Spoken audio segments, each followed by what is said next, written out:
नमस्कार दोस्तों, स्वागत है आप सभी लोगों का आपके अपने चैनल ट्रेडर्स डायरी में दोस्तों। और दोस्तों यहाँ पर आज हम कंपैरिजन करने वाले हैं ब्रैडकॉम ग्रुप और एफएल इंडिया के बीच में।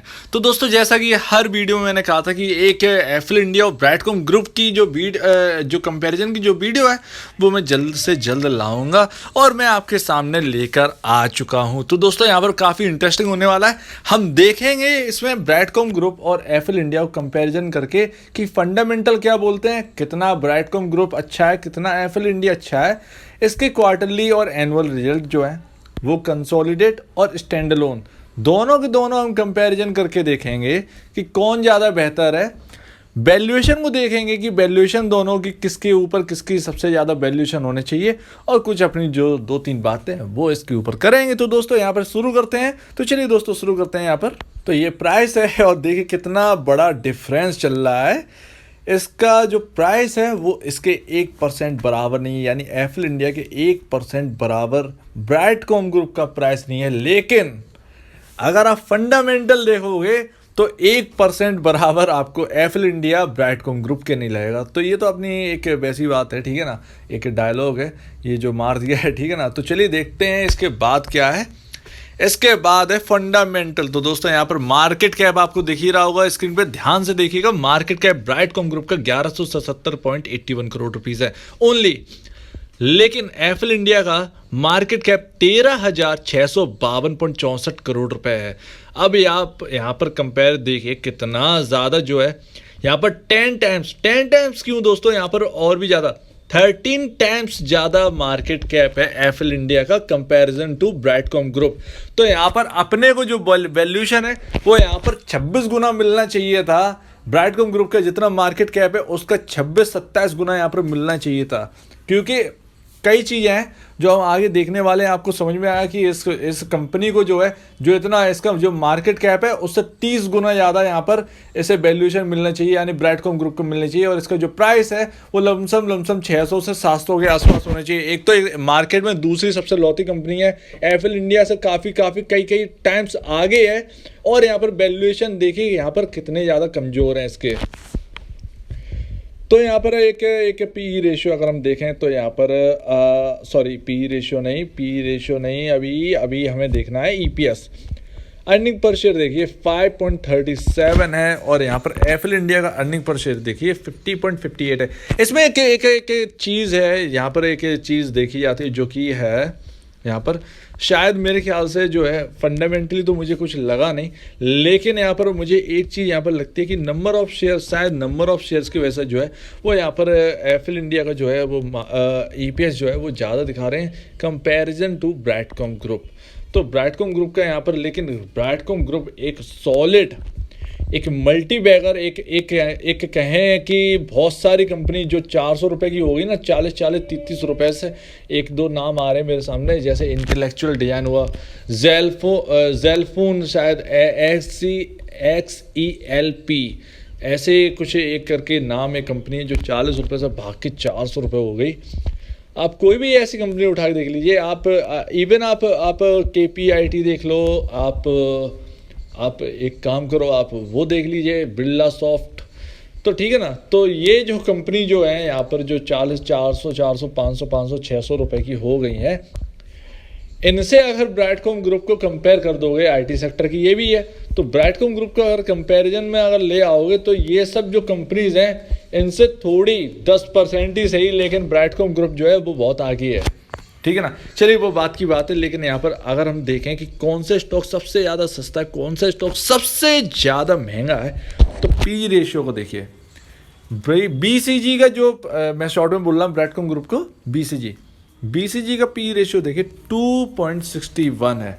लेकिन अगर एफएल इंडिया का पी रेशियो देखिए तो 101.28 है। अब यहाँ पर आपने बिग डिफरेंस यहाँ पर आपने देख ही लिया होगा कि एफएल इंडिया और ब्रैडकॉम ग्रुप में कितना बड़ा यहाँ पर डिफरेंस है। लमसम 98 पॉइंट्स का यहाँ पर डिफरेंस है। अगर पी रेशियो ब्रैडकॉम ग्रुप का 101 अगर चला जाए, चलिए मान लीजिए एक बार एक सपना हम लोग देख लेते हैं, 101 का पी रेशियो हो जाए, ठीक है ना, तो ब्रैडकॉम ग्रुप का प्राइस क्या होगा, 1500-1600 रुपये के आसपास का होगा। तो ध्यान रखिएगा इस चीज़ को कि मल्टीबैगर तो एक ये है ही हीरा, ठीक है ना। तो इस साल जो है मुझे लगता है कि दिवाली अगर इस वक्त 28 जून को अच्छे रिजल्ट्स आ जाते हैं, और जो इन्होंने कंपनी खरीदी है, जो ऑडियो कंपनी खरीदी है, एक नई चीज़ें और स्टार्ट की हैं न्यूज़ वाली फॉरेन के अंदर, फॉरेन कंट्रीज़ में, तो अगर उनसे बहुत ही अच्छा रिस्पॉन्स मिलता है, यहाँ पर रेवेन्यू और अच्छा आता है। 28 जून को रेवेन्यू जो रिपोर्ट है, एनुअल रिपोर्ट है, वो बहुत ही सॉलिड आती है, निकल कर अच्छी खासी आती है। तो यकीन मानिए कि जिस तरीके से आपने इंटेंस टेक्नोलॉजीज़ को यहाँ से 40 रुपये से 80 रुपये होते देखा, जिस तरीके से आपने सुबेक्स को 10 रुपये 8 रुपये से 60-70 रुपये के टारगेट आते हुए देखे, जिस तरीके से आपने टेनला सॉल्यूशन को 40 रुपये से 1000 रुपये जाते देखा, same to same condition Brightcom group में भी दौड़ने वाली है। एडटेक की सबसे बड़ी कंपनी है। प्लस अभी किसी को पता नहीं होगा, अगर आप इनकी जो एनुअल रिपोर्ट है, अगर आप इनकी वेबसाइट से डाउनलोड करोगे और देखोगे, तो ब्राइटकॉम ग्रुप एडटेक तो कंपनी एक काम करती है, उससे सबसे ज़्यादा रेवेन्यू आता है। प्लस इसके साथ साथ ब्राइटकॉम ग्रुप सॉफ्टवेयर डेवलपर हो रहे हैं। तो सॉफ्टवेयर में जैसे काम करते हैं, जैसे बिरला सॉफ्ट है, KPIT टेक है, सॉफ्टवेयर बनाते हैं, सॉफ्टवेयर देते हैं, अपना सर्विसेज देते हैं, वो काम भी ब्राइटकॉम ग्रुप का, लेकिन उससे जो है वो बहुत छोटा रेवेन्यू जनरेट होता है, बहुत ही छोटा रेवेन्यू जनरेट होता है। चलिए वो बात की बात है, हम अपनी बात पर लौटते हैं।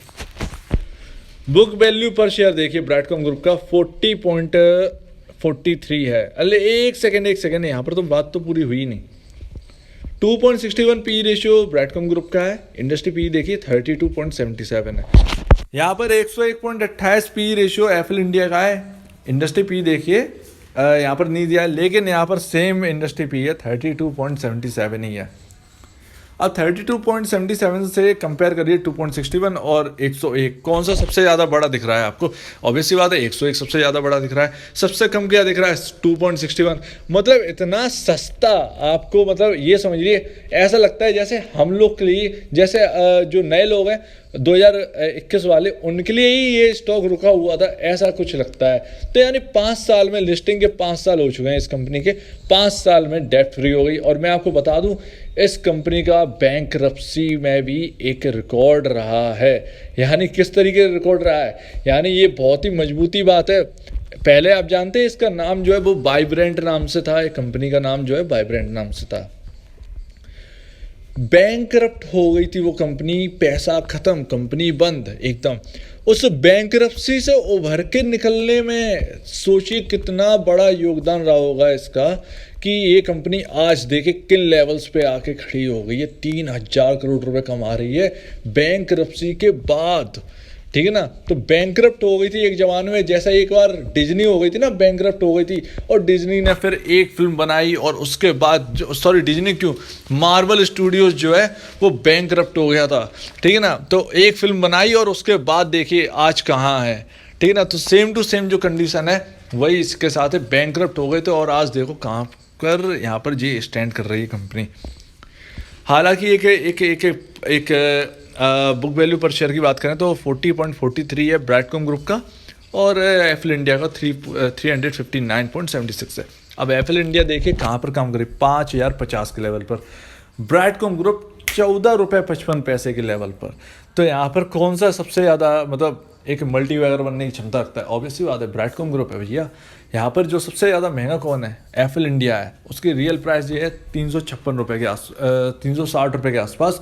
चलिए ठीक है, महंगाई होती है, 1200 रुपये के पर काम करता है स्टॉक, 1300 रुपये पर काम करता है स्टॉक, 1400 रुपये पर काम करता है, 15, 16, 17, अरे इस रेंज में नहीं काम करता, बताओ 5000 की रेंज में कर रहा है।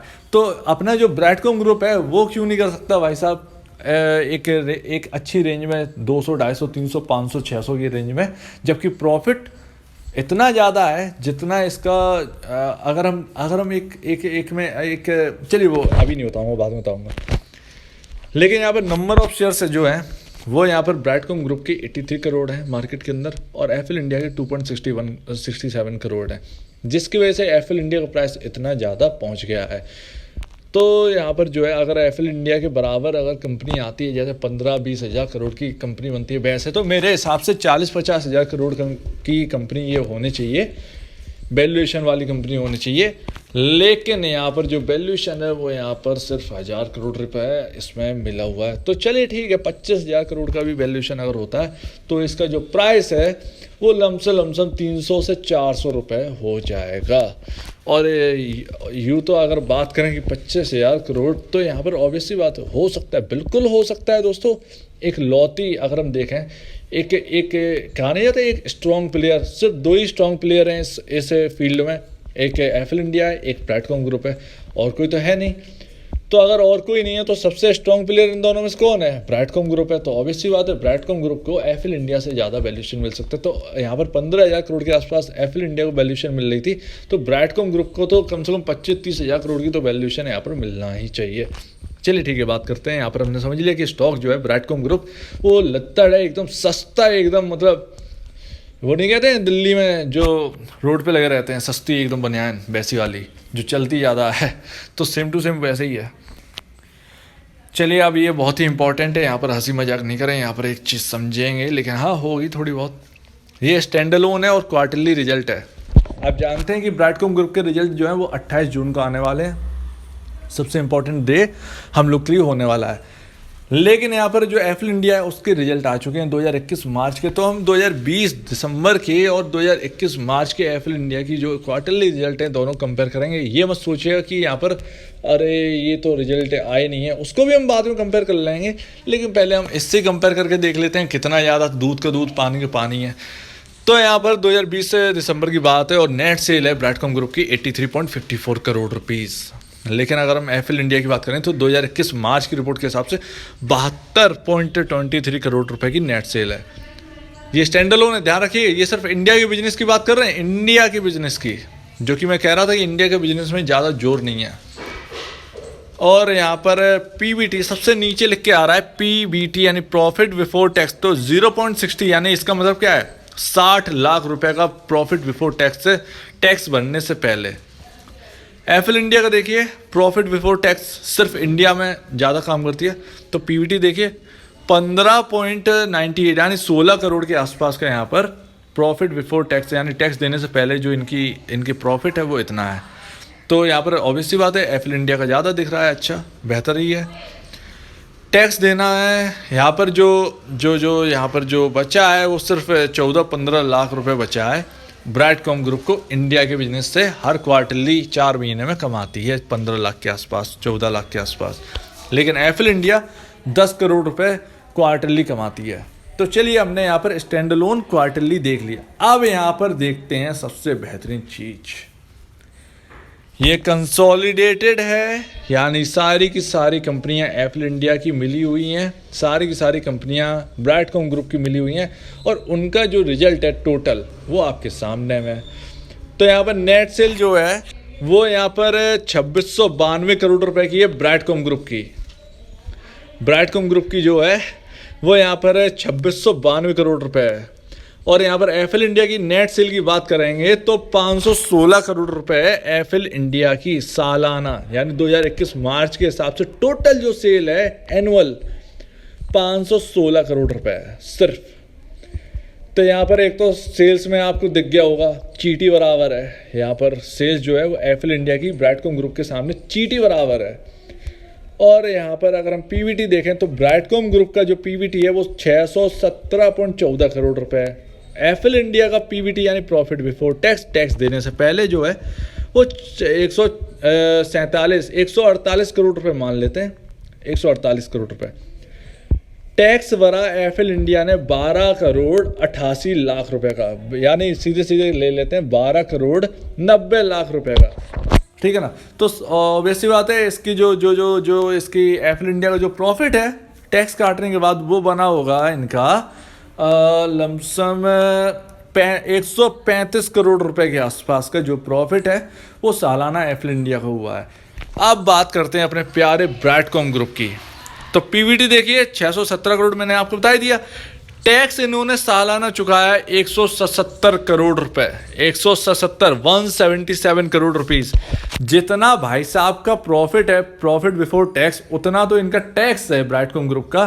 तो किस तरीके से आप कंपेयर करोगे एफएल इंडिया और ब्राइटकॉम ग्रुप को? मतलब हंसी आती है ना कि एक तो इनके जो जितना टैक्स है ना ब्राइटकॉम ग्रुप का 177 करोड़, उतनी तो उनका प्रॉफिट बिफोर टैक्स भी नहीं है एफएल इंडिया का। 148 करोड़ रुपीस का प्रॉफिट बिफोर टैक्स है। तो इतना प्रॉफिट बिफोर टैक्स यानी टैक्स देने से पहले इनका जो कुछ प्रॉफिट है वो 148 करोड़ रुपीस है, और यहाँ पर टैक्स ही चुका रहे हैं ब्राइटकॉम ग्रुप वाले 177 करोड़ रुपए का। तो कहाँ से कहाँ से कंपेयर करोगे, मतलब कहाँ से कर लोगे आप?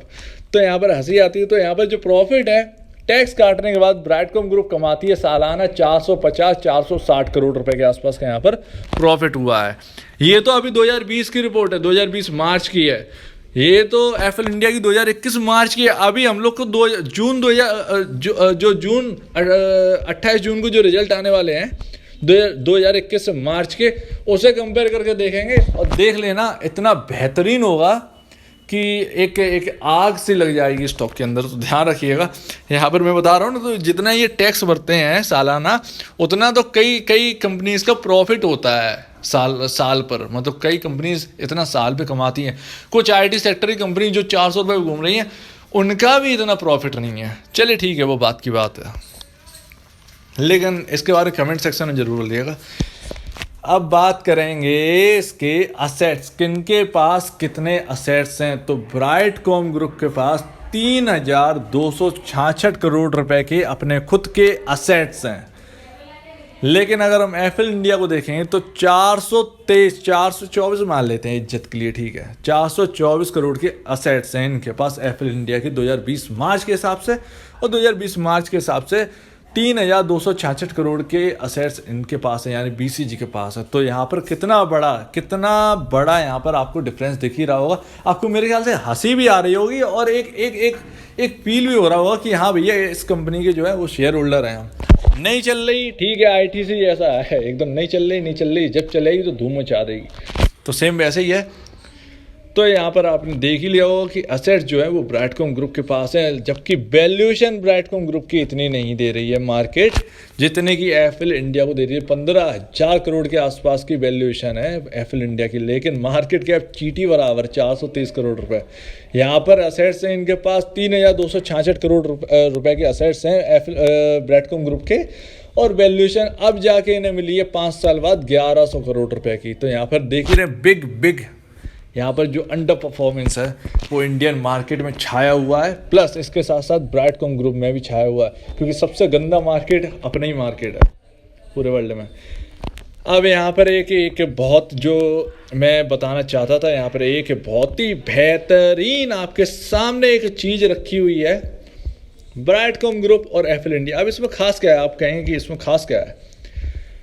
अब ये देखिए, फाउंडेड, इस पन्ने पे लिखा, जहाँ पे लिखा हुआ ब्राइटकॉम ग्रुप के एक पोर्शन में देखिएगा, फाउंडेड 1999 हैदराबाद में। एफएल इंडिया का फाउंडेड कहाँ, कौन से सन में हुए? 1994। यानी ब्राइटकॉम ग्रुप से एफएल इंडिया बहुत पहले ही बन गई थी। ब्राइटकॉम ग्रुप तो 1999 में बनी है। तो इस चीज़ को अब हम क्या बोल रहे हैं कि एफएल इंडिया के बाद आई है, ऑब्वियस सी बात है, एफएल इंडिया के बाद ब्राइटकॉम ग्रुप आई है, लेकिन एफएल इंडिया को पिछाड़ कर ब्राइटकॉम ग्रुप कई इन सालों में आगे निकल चुका है। लेकिन बस दिक्कत यही है कि ब्राइटकॉम ग्रुप का अब आईपीओ आता तो इनको जो वैल्यूएशन है वो एफएल इंडिया से कई ज़्यादा मिलती, ठीक है ना, एफएल इंडिया से कई ज़्यादा वैल्यूएशन पे आता। लेकिन वही है, 2015 में कंपनी उतरी और बुरी हालत में थी उस वक्त कंपनी। तो 50 रुपये से जैसे ही इनका उतरना हुआ, 50 रुपये धड़ाम शेयर एकदम गिर गया, 8-4-5 रुपये पर आ गया। अब जिनने खरीद रखा है वो समझ सकते हैं कि कितना एक स्ट्रॉन्ग प्लेयर आपने खरीद रखा है। और आगे चलकर जिन्होंने भी इन्फोसिस नहीं खरीद पाई, जिन्होंने भी टीसीएस नहीं खरीद पाई, या जिन्होंने भी जो है अपने टेक महिंद्रा, इन सब कंपनीज को नहीं खरीद पाया, टेनला को नहीं खरीद पाए, टाटा एलेक्सी नहीं खरीद पाए, टाइटन नहीं खरीद पाए, तो आपके सामने BCG यानी ब्राइटकॉम ग्रुप है। देखिए नए ज़माने की नई कंपनी है और इसको ध्यान रखिएगा कि ज़्यादा साल नहीं हुए हैं। कितने साल हुए हैं? सिर्फ 20 साल ही हुए हैं इस कंपनी के, 20-21 साल हुए हैं। तो यहाँ पर 21 साल में बहुत ही बेहतरीन परफॉर्मेंस है और यहाँ पर मुझे लगता है कि जून 28 को अगर यहाँ पर रिजल्ट अच्छे आ गए, बेहतरीन आ गए, जो कि मैं वेट कर रहा हूँ बहुत उस एक्साइटमेंट में वेट कर रहा हूँ, तो अगर यहाँ पर प्रॉफिट यहाँ पर 600 करोड़ आ गया, 500 करोड़ आ गया, 555 600 करोड़ के आसपास का एनुअल जो है प्रॉफिट आ गया, तो यहाँ पर तो मैं बता दूँ कि यहाँ पर आग जो है वो एकदम इस तरीके से लगने वाली है कि मतलब पूछो ही मत। तो यहाँ पर जो एक्विजिशन हुआ है उस कंपनी का, एक तो उसके ऊपर भी बातें होने वाली हैं, ठीक है ना। तो यहाँ पर बहुत खबरें हैं और बहुत ज़्यादा न्यूज़ हैं और प्लस उसके साथ साथ जो एक स्ट्रॉन्ग प्लेयर है वो यहाँ पर हमारे साथ है। तो यहाँ पर उम्मीद है आपको समझ में आ गया होगा एफिल इंडिया और ब्राइटकॉम ग्रुप के कंपैरिजन में। हालांकि एक चीज़ मुझे बहुत ख़राब लगी यहाँ पर, एक चीज़ क्या ख़राब लगी, स्टॉक में ख़राब नहीं लगी, मुझे लगी ये इंडिया का स्टॉक मार्केट बहुत ही गंदा मार्केट है। आई थिंक दुनिया का सबसे रद्दी जो मार्केट है, थर्ड क्वालिटी, जिसकी कोई कीमत नहीं है, वो मार्केट शायद इंडियन स्टॉक एक्सचेंजेस हैं। यहाँ पर क्या है, जिस कंपनी को वैल्यूएशन मिलना चाहिए वो उन्हें वैल्यूएशन नहीं देती, जिन कंपनी को वैल्यूएशन नहीं मिलना चाहिए उतना, उन कंपनी को उससे भी ज़्यादा वैल्यूएशन मिल जाती है। अब इसमें कहें कि एक्सचेंजेस की भी गलती नहीं है, ठीक है, जो सर्किट लिमिट है कम से कम उसको तो तय कर सकते हो। तो मतलब जो सर्किट लिमिट है वो हमारी ख़त्म रही है, ठीक है ना। कौन बचा पा रहा है? क्या स्टॉक एक्सचेंज बचा पा रहा है? हम लोग को बचा पा रहा है क्या? इसमें लोअर सर्किट लग जाता, 5% का सर्किट कर देते हैं क्या? यहाँ पर जो लोअर सर्किट लग जाता तब एक्सचेंज आगे बचा पाता है क्या? कुछ नहीं बचा पाता। अरे हमारे पैसा यार, कम से कम 20% का तो सर्किट रखो स्टॉक के अंदर, जो होगा देख लिया जाएगा यार, ऊपर नीचे, ठीक है, तेज़ी ज़्यादा हो जाती है तो गिर जाएगा। 20 तो चलो बहुत बड़ा हो गया, 10% का तो एटलीस्ट रखो। अमेरिकन स्टॉक एक्सचेंजेस में सर्किट लिमिट तो कम से कम वो अच्छी देते हैं, कम से कम ईमानदारी तो है। यहाँ पर कोई स्टॉक 2 दिन चलने लगता है, रिटेल का फ़ायदा क्या होने लगता है? एक्सचेंजेस को ऐसा लगता है कि जैसे करोड़पति बन गए हो रिटेल, अरे तुरंत गिरा दो। अब 5% का हो जाता है, 10% से 5% का हो जाता है, तो उसमें कोई मूवमेंट तो रहता नहीं है ज़्यादा, उसी में गिर जाता है स्टॉक। ये चीज़ है। तो ये ट्रेडिंग का एक वो चल रहा है, बड़े फंड वाले आएंगे यहाँ पर गिरा देते हैं 5% वाले को, तो 10% का सीधे उन्हें मिल जाता है, फिर 5% ऊपर खड़ा कर देते हैं। तो ये है कि ट्रेडिंग यहाँ पे चल रही है और इंडियन एक्सचेंजेस की यहाँ पर बहुत बड़ी गलती है। तो रिटेल का तो उन्हें भला दिखते ही नहीं है, रिटेल का तो वो कभी भला तो कर ही नहीं सकते हैं। और आप देख ही रहे होंगे अगर निफ्टी में आप ट्रेड करते हैं तो कितना बुरा हाल चल रहा है। मेरे ख्याल से 6 महीने हो गए हैं, थर्सडे की एक्सपायरी 6 महीने से इतनी ज़्यादा ख़राब हो रही है जिसकी कोई संभावना नहीं। अगर कोई कम पैसे वाला होगा ना, जिसकी जेब में 5 या 6 हज़ार रुपये डले होंगे, तो वो तो भैया ऑप्शन राइटिंग तो कर नहीं पाएगा। ऑब्वियस सी बात है, ऑप्शन राइटिंग तो कर नहीं पाएगा वो मार्केट में। वो क्या करेगा? कॉल खरीदेगा या पुट खरीदेगा? कॉल पुट खरीदो, चाहे 30,000 रुपये खरीद डालो, कुछ नहीं होने वाला है। यहाँ पर सारे प्रीमियम जो है वो डाउन हो जाते हैं। तो वही बता रहा हूँ कि यहाँ पर इतना गंदा खेल चलता है और पता नहीं एक्सचेंजेस जो है वो मुंह उठा के कहती हैं कि अरे देखिए हम कितने स्ट्रॉन्ग हैं, हम क्या करते रहते हैं। चलिए ठीक है, वो गुस्सा होता है, वो निकल गया, ठीक है, माफ़ कीजिएगा इस चीज़ को। तो फिलहाल जो है यहाँ पर जो है सर्किट लिमिट तो बहुत छोटा है मेरे ख्याल से, तो बहुत ही ज़्यादा कमज़ोर सर्किट लिमिट करके रखा है और ये एक्सचेंजेस की बहुत बड़ी गलती है। तो चलिए ठीक है, वैल्यूएशन अपने को मिलेगी, बिल्कुल मिलेगी, हाँ मिलेगी, बिल्कुल मिलेगी। यहाँ पर FII दोबारा आएंगे, DIIs दोबारा आएंगे और इस कंपनी को जो है वो 400, 500, 600, 800 रुपये के आसपास लेके जाएं तो यार मजबूती अपने पास, मतलब पैसा ही पैसा हो जाएगा फिर तो ठीक है। तो ठीक है दोस्तों, यहाँ पर हमने कंपेयर कर लिया। तो अगर आपको कुछ कहना चाहते हैं, कुछ ज़रूर कहिएगा, तो ज़रूर कमेंट सेक्शन में आके ज़रूर कहिएगा इसमें क्या अगर गलती लग रही है इस वीडियो में, क्या आपको ठीक लगा है उसके बारे में कहिएगा। अगर मुझे करेक्ट करने चाहते हैं तो आप कमेंट सेक्शन में कमेंट करके बताइएगा कि मैं कहाँ गलती कर दी, मैंने कहने में कुछ गलत तो नहीं कह दिया, ठीक है ना। कुछ बताना चाहते हैं तो कमेंट सेक्शन में आके ज़रूर बताइएगा दोस्तों, ताकि हमारी नॉलेज जो है वो बढ़ सके। कुछ आपके पास पता हो, कुछ भी हो A to Z, आप ज़रूर कमेंट सेक्शन में कहिएगा। तो अब दीजिए एक सेकंड, उससे पहले एक और चीज़, इस वीडियो को लाइक करिएगा, चैनल को करिएगा सब्सक्राइब, प्लस बेल आइकन जरूर दबाइएगा दोस्तों, यहाँ पर आपके सामने बहुत ही बेहतरीन कंपैरिजन हो चुका है। बेल आइकन जब दबाइएगा, पुराने लोग जो अगर नहीं दबाएं तो प्लीज़ देख लीजिएगा, नीचे थोड़ा ही सा ऊपर करना होगा, थोड़ा सा स्लाइड करना होगा, देख लेना। बेल आइकन नहीं दबाया तो उस बेल आइकन को जरूर दबा दें ताकि नए नए नोटिफिकेशन जो है वीडियोस के वो आपको मिले हैं। बहुत ही इंटरेस्टिंग टॉपिक्स मैं छांट के लाता हूं, तो जरूर देखिएगा उनको। तो अब दीजिए मुझे इजाज़त। वीडियो देखने के लिए